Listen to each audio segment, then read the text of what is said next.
contaminants bio. Effectivement, le règlement européen, le dernier règlement européen, admet jusqu'à 0,9% d'OGM dans les bio. Donc il y a au moins une partie de cette bio qui sera contaminée. Et la bio, dans la mesure où elle accepte le règlement européen dans sa totalité, et toute bio confondue, eh bien, elle accepte bien entendu qu'il existe une bio ou une partie de la bio qui peut avoir jusqu'à 0,9% d'OGM.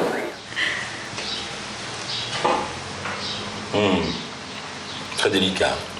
Mais complet. Oui, Merci beaucoup. Nous ne voulons pas d'OGM et également nous ne voulons pas du règlement CE qui lui admet les OGM.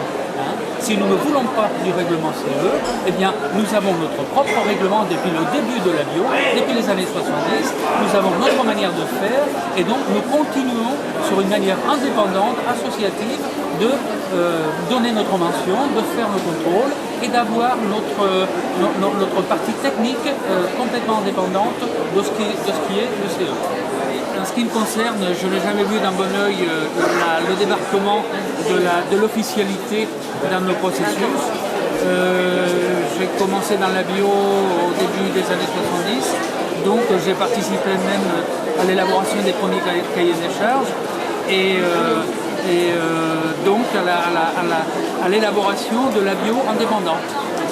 Et donc quand cela est apparu, je m'y suis opposé parce que le pouvoir, quoi qu'on veuille, accapare toujours les moyens de ce pouvoir.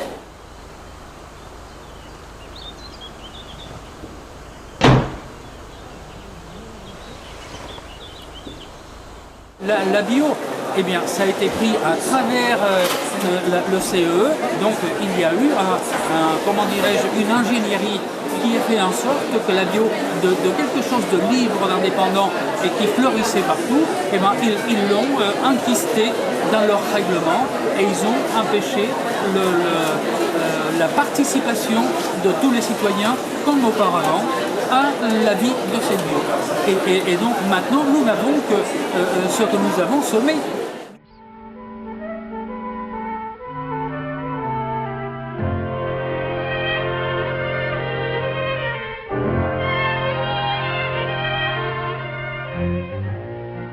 Nous récoltons des OGM dans la bio et cela, nous l'avons semé auparavant.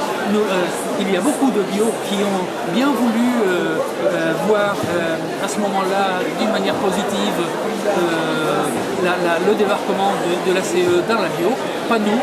Et donc, eh bien maintenant, il n'y a pas une bio, il y a plusieurs bio, dont la bio indépendante que je défends et qui est toute petite, toute petite.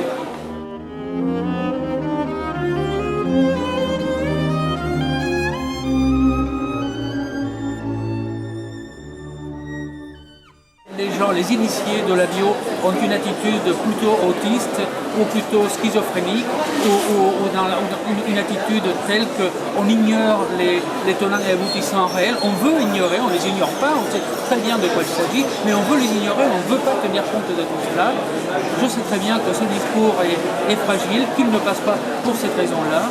On ne peut compter que sur des personnes et des entités, ça existe encore, qui comptent et qui sont sur la trajectoire d'une attitude indépendante vis-à-vis de l'officialité.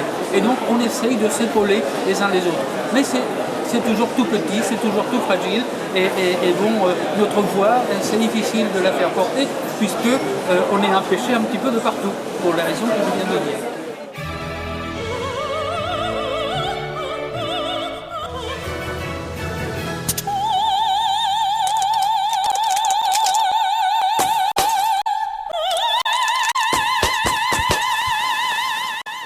L'impact sur la santé des OGM, pour le moment, n'est pas très public. Les recherches qui ont été faites ont été sabrées, ont été sabotées par les propres gouvernements qui les avaient demandées, qui les avaient commandées. Je parle du docteur Foustaï, par exemple, en Angleterre, ou je parle, par exemple, de Madame Malatesta en Italie. Leurs recherches ont été sabrées, leurs labos fermés et l'argent coupé.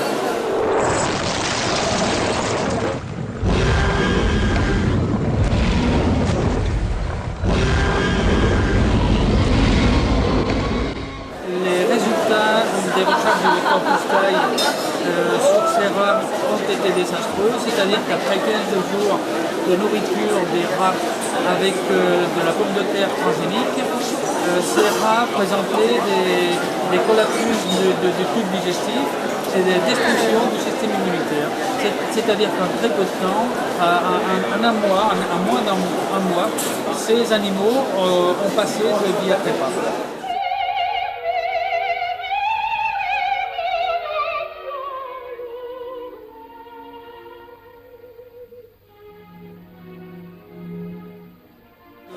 L'impact des OGM dans les champs est absolument dévastateur puisque ces pollens vont se mêlent aux pollens des plantes qui sont de sa même espèce.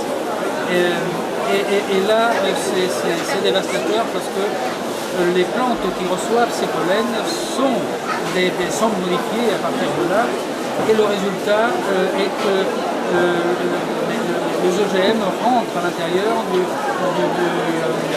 génome de ces plantes réceptrices et donc elles sont modifiées et donc elles sont sabotées. On pourrait dire que c'est une sorte de sabotage destructif de toutes ces plantes. Et donc des plantes protégées, aussi bien que des plantes de grands champs que des plantes de sauvages elles-mêmes.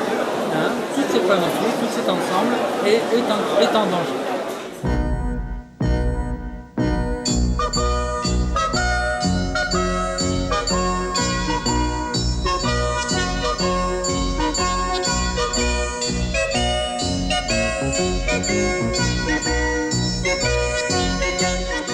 En ce qui concerne les pesticides, les herbicides, etc., ce sont des produits mutagènes, des produits cancérigènes, des produits qui s'attaquent à la capacité des êtres humains de se reproduire et à la santé humaine très directement au niveau du système immunitaire, au niveau du système digestif, au niveau du système reproducteur. Et donc on peut aussi transmettre des changements génétiques à notre progéniture.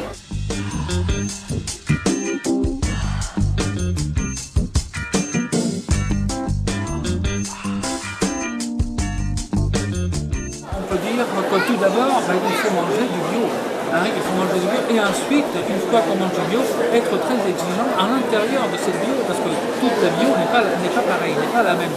Il faut privilégier la bio de proximité et il faut privilégier des mouvements comme les AMAP où on est à même, on est directement en contact avec le producteur.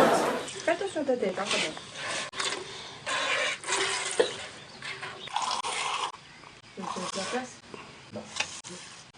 C'est quoi la MAP? C'est l'association pour le maintien de l'agriculture paysanne. Ce sont des associations qui se tissent autour plusieurs paysans même. Et ces paysans, ils travaillent pour un groupe de personnes qui les payent souvent à l'avance. Ces personnes, ces usagers, eh bien, ils vont trouver eux une sorte de sécurité quant aux produits qu'ils mangent. Voilà.